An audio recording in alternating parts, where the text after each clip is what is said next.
Welcome to Call of the Pen, episode 9. And we are still looking for music, intro music. If anyone has any ideas, or they could play guitar or drums, we'd really appreciate that because we do not want to get sued. So anyways, today's guest, we have two-time NBA champion, Jordan Farmar. Thank you for coming on. Appreciate you, man. Thanks for having me. Steve, you got any questions for Jordan to kick us off? Yeah, actually, I mean, I got a bunch of questions that have been asked from friends, some people on Twitter, but let's get it started, man. Yeah. First of all, who most influenced your game? That was one of the questions I like that I got here. And who was your favorite point guard growing up? So I guess it kind of goes hand in hand. My favorite point guard growing up was Nick Van Exel. I was born and raised in Los Angeles. I was a Laker fan my whole life. Nick Van Exel was our point guard at the time.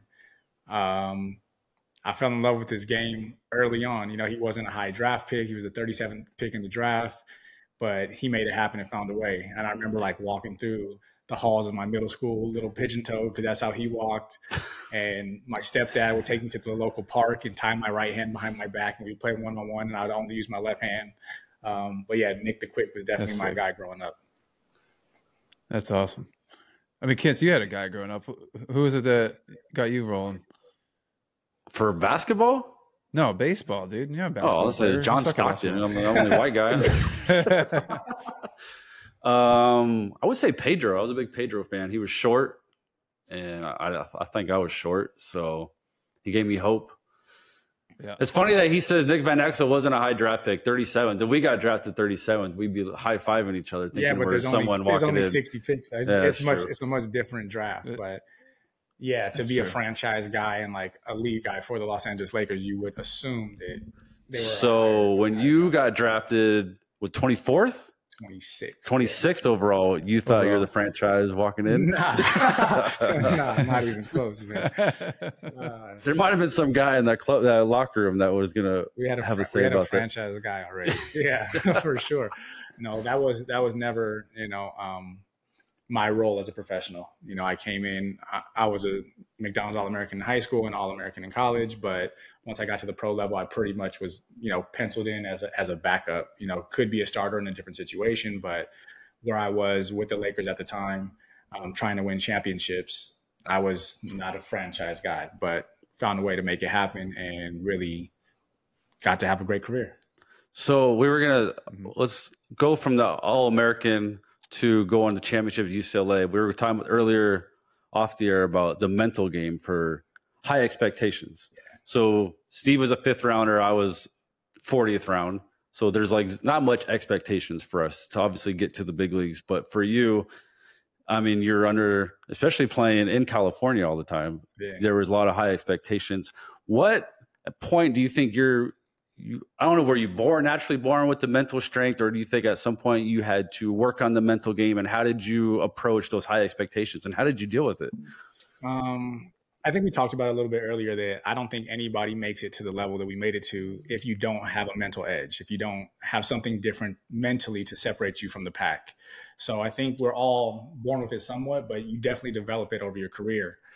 For me personally, like I talked about earlier, just getting so caught up in the actual competition itself and wanting to beat you that I'm not thinking about the outside consequences of if I miss this shot, if I turn the ball over, if I don't play well, because we are battling right now. We're competing. And so that stuff doesn't matter. And I would say the stat sheet only tells me what happened yesterday, right? It doesn't tell me what's going to happen moving forward. So having a short memory, learning how to be confident when you do things well and repeat those successes, and then just going out there and really competing. I think you see that at every level in every sport. You can tell the difference from the guys who just are good at the game and the guys who really love to compete. Right. And that makes it easier to perform under pressure because it's a game, it's a challenge. If we're playing Monopoly, if we're playing cards, if we're playing horse, it doesn't matter. I want to beat you. And that just translates to the highest level as well. No, that's great. And don't play Monopoly against Jordan. Don't play Monopoly if you're just going to give away Boardwalk and Park Place for the purple shit. Like, yeah, the guy has a contractor. He's hustling out there as it is. He knows how to play Monopoly. What do you got for him, Steve? Well, no, you touched on it a little bit because we've talked about it often on the shows, how to deal with failure. Having a short memory. I mean, at the highest level in baseball, it's going to be the same as basketball. Like how you deal with the past game's failure. How did you process that, throughout your career to be able to bounce back? Like I said, have a short memory, but it takes some mental skill to have a short memory. And what were some things you did to forget about that, move on to the next game and put together, I don't think it's only relegated to failure. I think it's a success as well, right? Like you have to have a short memory in general. If you get too high on yourself thinking that you got it all figured out, that's when stuff happens poorly, right? Then you hit a slump or a bad game or something like that, and you're really struggling mentally. I think the confidence comes from the work you put in before you hit the bright lights. You're in the weight room, you're getting shots up, or for you guys pitching. And so that's what gives you the confidence of knowing I've done this a million times before. And then when you perform well, some of it's luck, some of it's timing, some of it's preparation, all of it kind of combined, but you don't get too high on that and you don't get too low when it doesn't go your way. You're like, that's just the law of averages. It's going to kind of balance itself out over a career. If you just keep doing what you're doing and putting the work in, you're there for a reason. You belong. I think for me, one of the things that always stuck with me is someone told me, do what got you here. Every time you get somewhere, they're going to try to change you a little bit and try to mold you into the perfect version of a player. But in the NBA, there's 450 guys and everybody brings something different. So you really get to the place where you know who you are as a player and you know what your strengths and weaknesses are. And the more you can play to those things, the more even keel you can kind of stay mentally. Oh, that's great. I mean, dude, in baseball, it's the same. I mean, it's different in every sport, I'm sure. But I remember one year I'm in the minor leagues. This is where you develop. I'm 6'5". I'm throwing sidearm. They're trying to get me to throw over the top. The Marlins were, and I'm getting rocked. And like, I'm throwing a little bit harder, but they wanted me to be the prototypical guy that throws from up here. I got destroyed that year, and it ended up being the best thing ever happened to me because they were like, look, you do your thing. You're obviously a different bird. Do what works for you. So like you said, just your strengths, man. I just learned how to play off the strengths, and I think that's what, So I'm going to guess routine. I'm not a big routine guy. Yeah. So you didn't have a daily routine as far as preparation? The only thing that I did was get to the arena early and shower and shave. Like that just made me feel fresh. Okay, so that was your routine. That was my routine. But I mean, like I'm not like a superstitious guy. Like if I didn't get that done, I was going to play poorly or something like that. Some guys need to put their socks on the same way and eat the same meal and really get to like almost liking themselves into the game. Versus I had a routine where like it just felt comfortable. I got there, I took a shower, I felt fresh and ready to hit the court fresh. But if things happened throughout the day and I didn't get the proper nap or I didn't eat the right food, I still felt that I could perform fine. What time do you guys have to show up to the stadium? Hour and a half before the game. Oh man! Yeah, it's not like baseball. Wow. You get on that one. You're there all day and stuff. Yeah. Oh man, you want to take a nap by the time the game starts? Jeez. That's awesome. Can you imagine? One thing, I guess we had something like that. American Legion week with Joe Madden, but yeah, Joe Madden might do that. Those Little League days were the best. Little League week, show and go was the best. That's what, I used to sleep with my jersey on and my shoes tied before Little League. Really? Little League baseball, basketball, everything. Pull off the covers and go to the brush my teeth and hit the. That's what Rizzo. Anthony, remember Rizzo? We had to fly to DC overnight, and he wore his whole uniform on the plane because he slept it in all, and then went straight to the field. We had to play a doubleheader. Yeah, he was grinding that week. I have the T-shirt. Like, I'm doing anything for a hit. Yeah, he would do anything for a hit. Then one question, like obviously you played at the highest level of the highest games with the most probably intense competitor you could ever be with. How do you stay present when you're playing in the NBA championship, you got to stay present there, and two, your teammate has a crap load of high expectations for you, and were you scared to make mistakes? I think it goes to the same conversation we had earlier of not being afraid to make mistakes because we're competing. But I think when you're on a championship team, the culture amongst the team kind of develops everybody's vibe and everybody's attitude. We police each other. It's not like the coaching staff has to do something or the manager says something specific. It's like you have enough respect for the guy next to you that you police each other. What Phil Jackson was really good at is creating an environment where everybody could be themselves and personalities didn't really matter. Like you can have someone like Dennis Rodman or whatever that's like these extreme personalities, but still able to mesh with the team. With the Lakers, we did team therapy, so we had a team therapist, and we would go in there and say, hey man, I'm really struggling. I'm fighting with my girlfriend. I'm not playing as much. I'm on a contract year or whatever. And the whole team knew kind of where everybody was at and was able to support each other. And then also talking about, the therapist would say, Kobe, what do you do to get ready for the game? And he, his trick for himself was, I am in character. When I get to the arena, I am the superhero who always comes through. I'm always going to save the day. I'm always going to make the plays. I'm always going to do the right thing. That is the character that I play. And so that was his little niche. And so we were able to all kind of bounce off each other, know where each other stood at all times, and support one another through it. And so the team definitely plays a big aspect in how you feel. I'm sure both of you have been on bad teams, and the vibe every day is much different than when you're on a team that has championship aspirations. That's so true. Oh, yeah. So that helps, though. Like when you show up to the stadium or arena, you don't have to feel like you need to be the hero because you already know this guy already says, I'm doing that role. So now you can more focus on what your role is. Like, just do your job. Also, like everybody checking in with one another, knowing where the next man stands and how they are mentally. And, you can pull someone aside when they're struggling and be like, hey, man, it's going to be good. We're going to need you down the road. This next series, it's going to be your series because you match up perfectly with whoever we're matching up against. Right. That's how it is in basketball. Same in baseball. Like, you might pull the right hander out and bring in a lefty, and it's like, damn, I could get that guy. But like, it's kind of like just everybody working together. Yeah. It's the same in basketball. There'd be series where I wouldn't play. And then Aaron Brooks from the Houston Rockets was giving Derek Fisher a hard time. It's like, okay, Jordan, this is your chance to go and figure it out. So everybody kind of has their time. There's lulls and peaks and valleys where you play more than you don't. It just kind of comes and goes at times. But when you're really in tune with your teammates and you have a good group of guys on and off the floor, it really helps you kind of stay even keel. I love that. I love the team therapy. Like, we should have done that. You could have helped me out a lot more, Steve. He's talking you off the ledge every day. What are you talking about? It's a little bit different, though, I feel like, in baseball, right? I mean, we play a ton more games, but it's just from the team aspect. It's such an individual sport. I always call it, this sounds stupid, an individual team sport, because every single individual on the team has something so specific they have to do that actually becomes a like one-on-one battle, pitcher versus batter. Balls hit and play. The pitcher is now out of control. The shortstop's got to take over, and I don't know. I just feel like it's just the locker room dynamics a little bit different, and it's also a bigger team, right?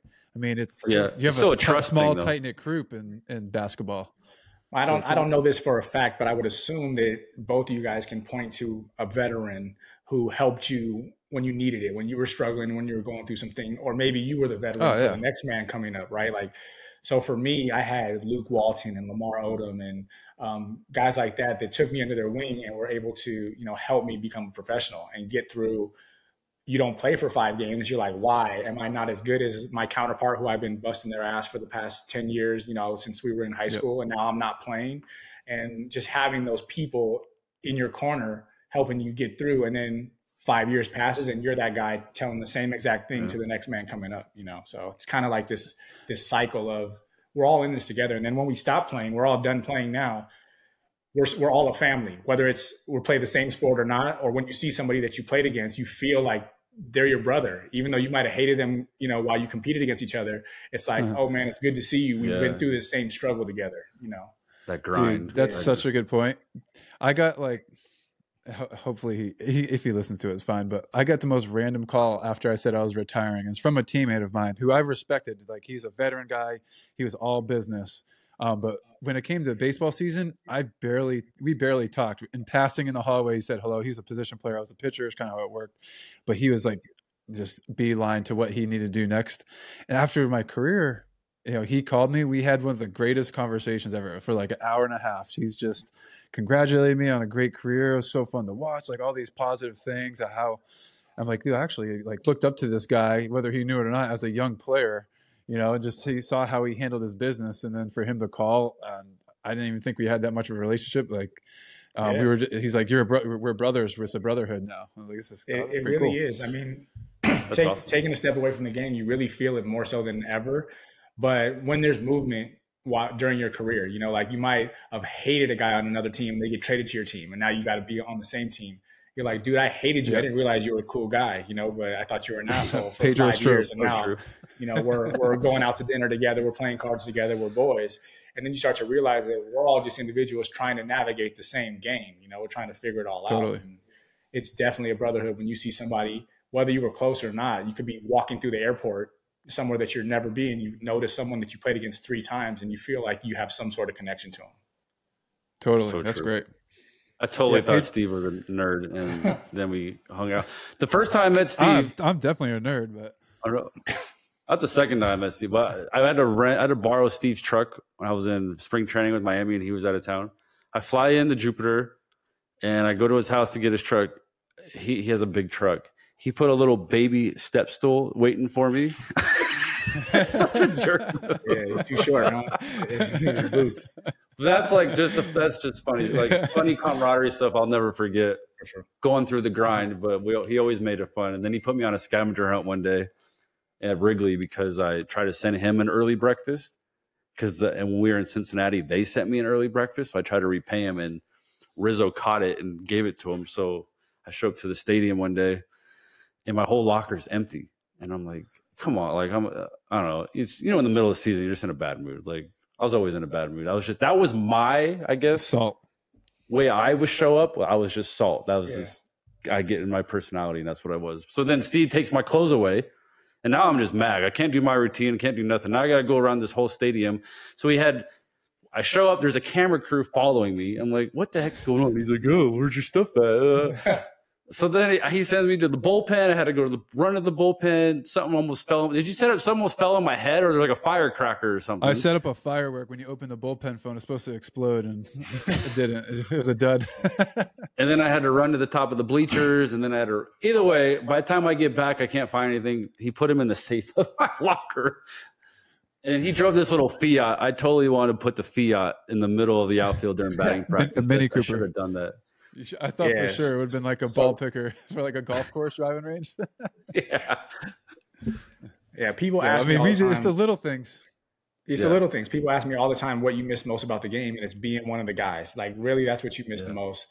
I don't know if you guys know, my dad played pro baseball, so I grew up on the baseball diamond. I grew up traveling with him, and I was a bat boy for every team he was either playing on or coaching on. And they would do that stuff to me. You know, they'll tape a cup to my helmet, or they'll put, tape on the back of my shoes and light it on fire. Tell me to go get the box of left-handed curveballs. You know, like. And you fell for that? Nah, man, I'm a baseball player. I was a baseball player first, but yeah, just the rookie pranks, the being with the guys, city to city, going to different hotels and dinners, and like. Yes. Just being one of the guys is what you miss the most. The game is fun. The competition is great. Like, you'll always miss that. You can never get it back playing pickup after, you're done. But really just having that camaraderie with your teammates, and then seeing them after your career is over and what people are doing now, and being able to like link on that level is cool too. Do you think the camaraderie is what made you guys such a great team? For sure. That's the difference between the good teams and the bad teams, to be honest. I mean, talent is across the board, but holding each other accountable, having leadership that really is committed to winning, and then being, best friends on and off the court. Because if you really care about the guy next to you, you're going to perform differently. Yeah, for sure. Even in baseball, like, you might lay out for a ground ball to not let it get through the gap or whatever, because you really love your pitcher, Yeah, like, I'm in arbitration, man. I need that out right there. Let's go. For sure, I definitely think that camaraderie on and off the field, court, whatever, makes a huge difference. How did it feel to actually win, like, the champion? Like, I've been watching the Nuggets. You see everyone's crying, and then I'm watching hockey. Everyone's crying, and I never got that feeling. I came close, kind of, but you did it twice. Like, what is that inside feeling like? It's amazing, man. I mean, for me, to put in perspective, people don't know my career. I was a Laker fan. Right, as a kid growing up in LA. So I went to the parade in 2000 when I was in 8th grade. And then 2006, I get drafted. In 2008, we're in the NBA Finals. And for me, we lost the first one. So we went to the finals and we lost to Boston the first time. So I had heartbreak first before the success. I wasn't going to bring that up. Yeah. we should have won that series too. But yeah, so for me, it was crying the other way, right? Like, looking across the locker room and Kobe Bryant's in tears, Lamar Odom's in tears, I'm in tears, Derek Fisher's in tears. And you're like, damn, we're not going to let this shit happen again. Right. And so what was good for us is our nucleus stayed the same, and we would add one piece every summer. We were together for 4 straight years. And so the same guys were like, okay, we know what it takes to get there. We're not going to let this happen again. And then to go the next season, make it to the finals again, win. Next season after that, make it to the finals against Boston, and then win that one in 7 games. Redemption. That was what was special, to have the defeat first against them, and then be able to triumph later. Yeah. Instead of just showing up and just winning, you got to experience that. Yeah, like that pain. It was a lot of like build up. Right. Yeah, it was a lot of build up to what you've been wanting to experience your whole life. I can only imagine the relief and the emotions that would be. Oh man. Especially because I mean the Boston Laker rivalry is like one of the best in sports. And so I don't know, did you guys feel it even during the regular season when you played the Celtics? Like this 100%. We have to win this game.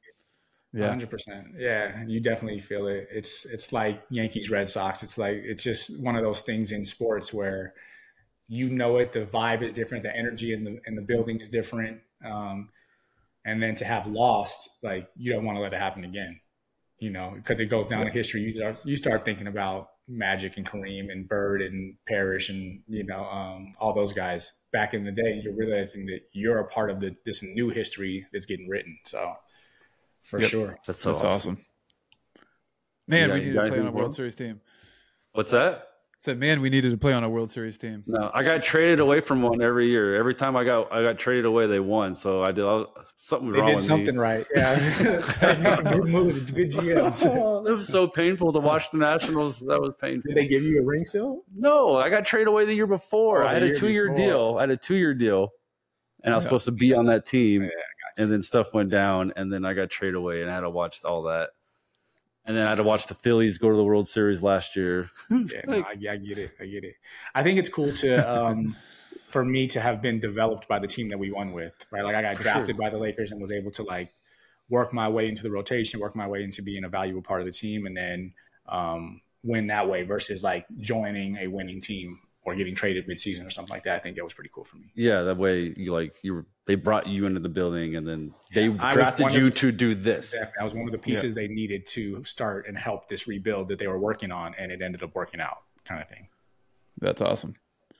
What do you got? So give me obviously I love the mental stuff and we keep talking about it, but give me the Mamba mentality that Kobe always brought. Like, what did you learn, or did you even learn anything from it? And of course, you can't not learn something being around him every day. I mean, there's not a specific individual story that sticks out, but it's just more like put your big boy pants on. Like, you're here to do a job.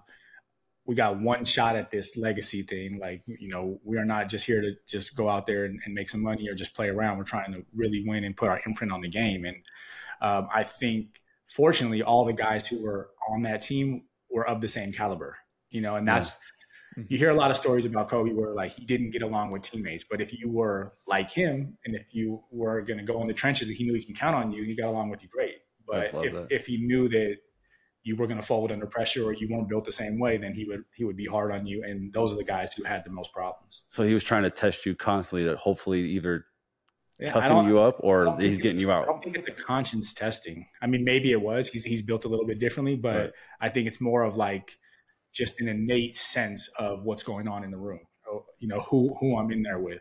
It's kind of like, you know, when you have a predator prey situation, you just feel like I know what's going on. And he was like that. And he wasn't going to let anybody affect his legacy.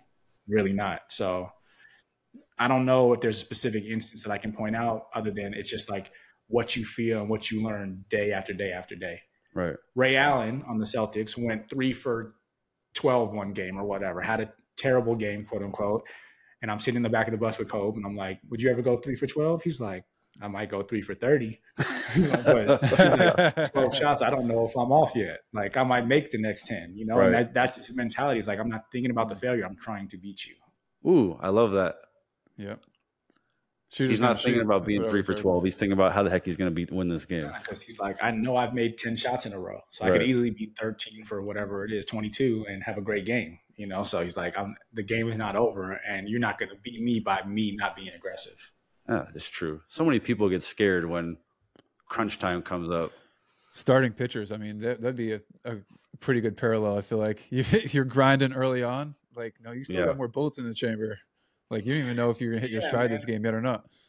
No, the manager is going to come rescue them. The analytics said you can't save these guys. Yeah. Analytics ruin sports, man. That's just my hot take for the day. Oh, analytics preaching to the choir here. Ruin sports. Like you said earlier, stats only tell you what happened yesterday. And then the people making decisions based on stats usually never play the game and don't know like the je ne sais quoi of what it takes to be a primetime elite athlete.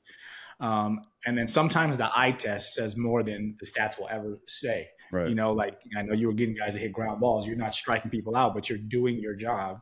And that means more than the stat sheet. Exactly. And so it's hard because casual fans will just look at the fantasy sports or the stat sheet and be like, this guy sucks or whatever, but not realizing how much he brings to the table. And it could be the little stuff behind the scenes that nobody who doesn't play has an idea about.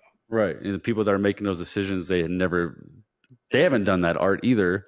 So they're playing basically fantasy sports, making decisions. And if the analytics doesn't agree, they get scared because they don't know how to quantify this. So they're like, I don't know how to justify this. Let's just get them out. Yeah. And don't put them in those big situations. That's what drove me nuts a little bit. And so many teams was like, yes, I didn't strike many people out, but I wasn't trying to. My job was to get in and out. Like Steve wouldn't have pitched 700 and something games if he wasn't available every day. But he was available every day because he had very efficient innings. Yeah. He wasn't in there trying to strike out the side for 25 pitches. My best ability is availability. That's true too. Guys who can stay healthy, 100%. Is more than a guy who shot 40% from three. Like if a guy who plays every day and plays both ends of the floor and you can rely on them, that is a valuable thing.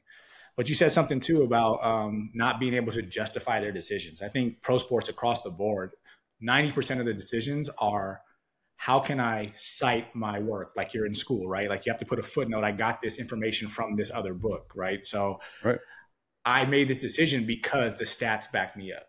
And as long as they can look at their owner or whoever and say that, this is why I did it. Everyone else would have did the same thing because it's right here, plain as day. There's not too many people that have the balls to make decisions that go against that and say, I just feel it in here that this guy is the right guy, that this guy will help our team. Mm-hmm. Right. But you can notice it like crazy when you look at someone like the Miami Heat and see the culture that they develop and guys that didn't get drafted and they're the 8th seed that barely made the playoffs that are playing in the NBA Finals because of the culture, not because of the stat sheet. And so it's clear as day when you really break it down, but there's not a lot of people in those positions that manage that way. I just feel like they don't try to get to know the person. Not at all. Like I always say George Girardi, but George Girardi always said, I'm trying to put you guys in the successful what makes you successful, but do you know like me and what makes me successful? Like I need stress. I need high leverage. Put me in the tough situations. Don't put me in the easy setup situations. So you're a guy that likes to be, for the lack of a better word, cussed out versus coddled. You don't want someone to like stroke your ego. You want someone to say, hey man, I need you to step the shit up. Yeah. I need you to say you suck right now. Like suck it up. We talked about it. We're at our trash. Let's go. Right. We talked about our last episode. It was, I was tired of sucking. Like I just was tired of it. And I needed to figure out change my mental approach. So that off season, I talked about how the way I approached the game. Steve was successful with being under that manager. I went to him. How did you approach it? So then I was just changed the way I was open, the way I thought when I showed up to the field and how I prepared for the game because I was tired of sucking. It was like, man up or you're going to be out of the league. Yep. And it happens I mean, fast. You can out of the league real fast. And you can place all the blame on managers, coaches, whatever. But at the end of the day, it's your career. And like, all right, well, I don't like how he's pitching me. I got to do something about it then. And then it's on you. No matter what, at the end of the day, it's on you. Like, how are you going to react to that? How are you going to react to your teammates? How are you going to be a good teammate? It's all about how you handle those situations. Yeah, so it's a fine balance between being coachable and being responsible for your own career, right? Like you have to do things the way that you're being asked to a degree, but if it's not going to produce results, then you're going to be out the league and they don't care. They'll just get the next person. So it's a really fine balance. Yep. People try to help you with your shooting and say, you need to keep your wrist loaded before you get the ball because this is technically the right way. But for me, I had a soft wrist and I loaded the ball as I rose it, but that was my touch. So when you take that away, I don't have as much touch. So we shoot 1,000 shots the wrong way for me. That doesn't feel right. I'm trying to be coachable, but at the end of the day, I'm like, thank you for your input, but I got to do it this way. I'll just make the shots when they come to me, kind of thing. And it's the same thing you're talking about, throwing overhand versus throwing sidearm. At some point, you got to take responsibility in your own hands and say, I appreciate you guys, but this is who I am. Yep. Hey, random question. How many shots would you take a day growing up in high school? That's like to get to that level. 1,000 a day. Thousands a day. I had a bus pass, a basketball, and a Walkman, and I would take the bus to school. I had the key to the gym, so I would take the bus to school, get there an hour before school started, just me in the gym. There's something about like turning the lights on and you hear those like fluorescent lights start to hum, and you hear the ball bouncing, and you're the only one. It's just and then just being in there for an hour a day as a 13-year-old kid in high school, shooting thousands of shots, and then I start my day, go to school, and then we have basketball practice after school. So I don't get home again until 10 at night or whatever. I leave 5 in the morning and home at 10 at night and just rinse and repeat. Wait, so you took an initiative yourself to show up early, took the bus, because if you couldn't get a ride, you want to take the bus to get there. And then these days we can't get parents to drive us somewhere.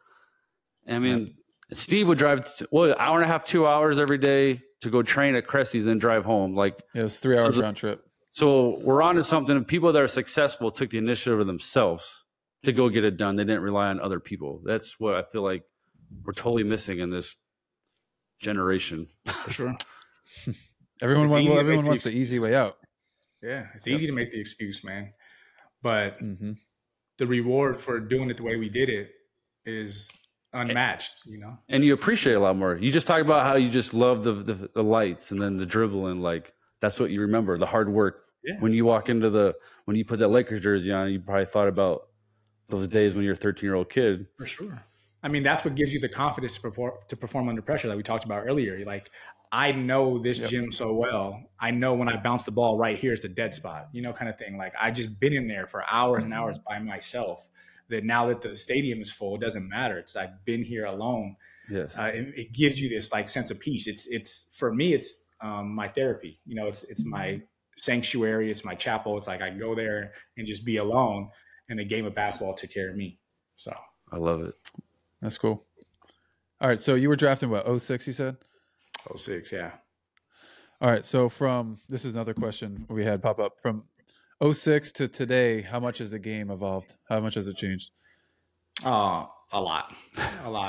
Definitely in my favor if I was 15 years younger. I mean, the way I played the game prior to getting drafted was very much the style of play now.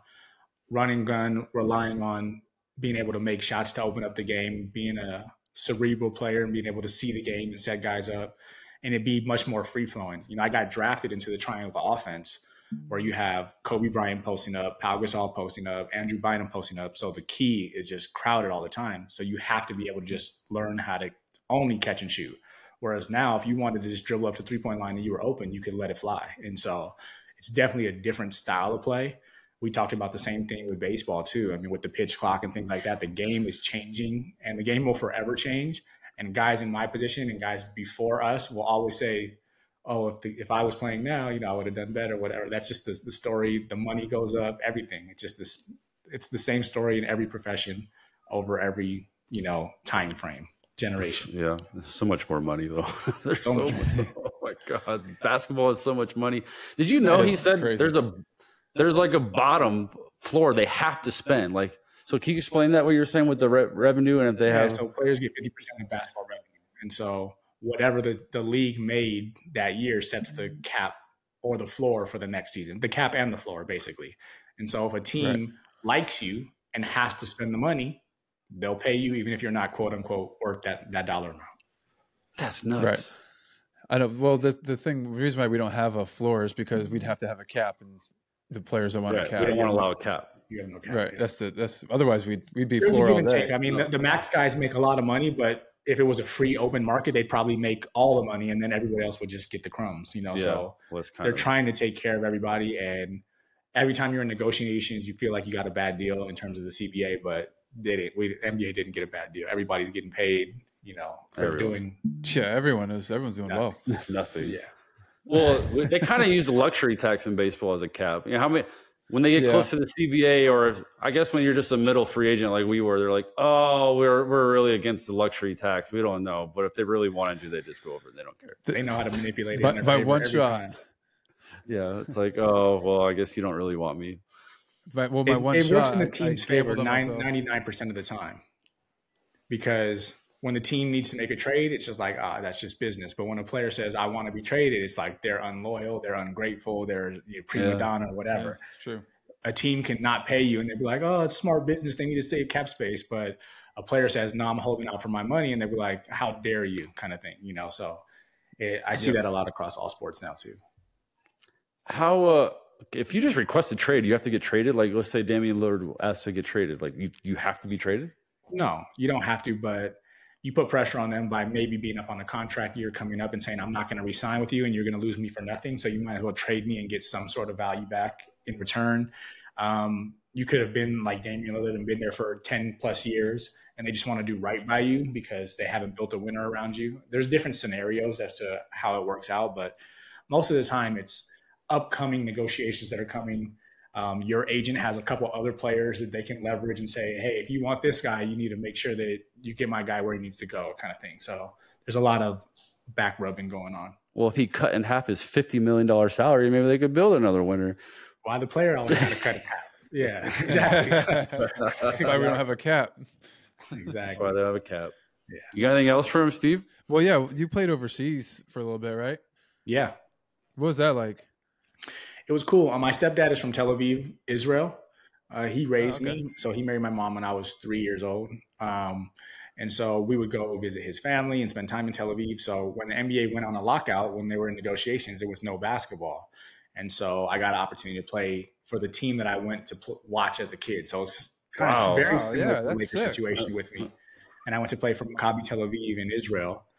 And that was coached by David Blatt, who ended up coming back and coaching LeBron and the Cavs. Yeah. He was my coach in Israel. So I got a chance to do that. And I had an out that once the collective bargaining got figured out, I could come back to the NBA. So I went there, played half the season, and came back to the NBA when we started back up, but then created a great market for myself out there. So I had a 3-year deal with Jersey, ended up opting out of my deal to go play in Europe. And at the time, I was the highest paid player in Europe. I signed a 3-year deal to play there. Felt that I had more to offer in the NBA, so opted out of my last 2 years in Europe and came back to the Lakers. So it was the first time as a pro that I got to just play.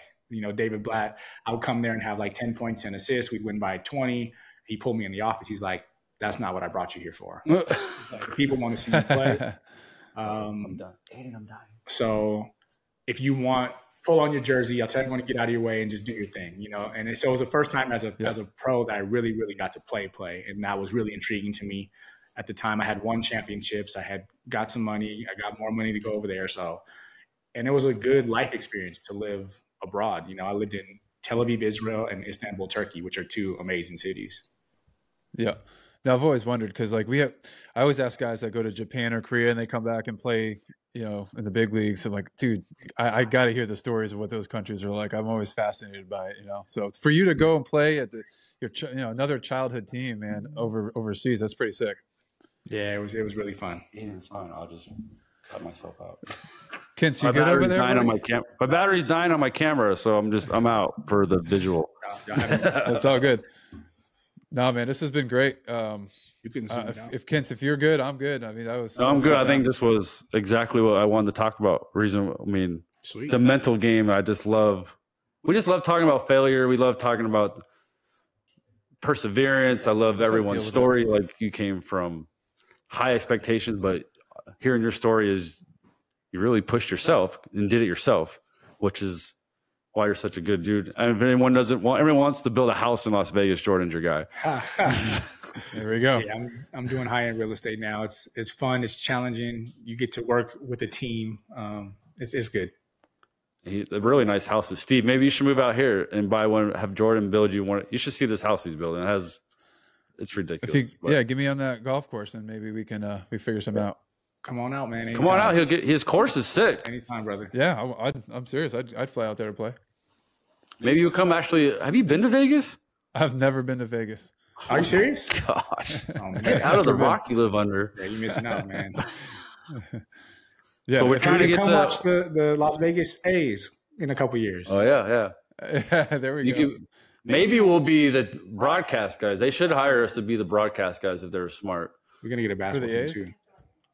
If we get a basketball team too? We're gonna get a basketball team. Oh wow. Place to be. Let's go, Steve. A couple years. Well, sweet guys. Well, hey, I really enjoyed it, and we got a little fan. Come here, Ellie. Yeah, we're trying to get to 500 subscribers, Jordan. So let's try to make this push by my birthday, which is in a month. So I don't know if I'm gonna help that, but I'm glad to be here with y'all. No, this is a great conversation. Any conversation we get to have is great. But for those of you that follow, get your other friends to follow. Get us to 500 subscribers for my birthday. Appreciate it. There we go. All right, guys. All right, later. Appreciate it, Jordan. All right. Later, man. Say bye.